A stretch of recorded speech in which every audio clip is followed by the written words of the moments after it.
একটু মুড়ি আর তরকারি নিয়ে বসেছি, অল্প একটু তেল দিয়েছি। মহারানী আমার পাশে এসে বসলেন। এরমভাবে কি করছে আর কিছুই না, এই যে আমাকে এইভাবে ওকে এখানে মুড়ি দিতে হচ্ছে।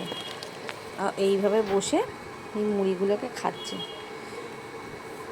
মুড়ি খেতে খুব ভালোবাসে। আমি তো নামই রেখেছি, দেখুন শুয়েই পড়লাম, আমি তো নামই রেখেছি মুড়ি পাগলি।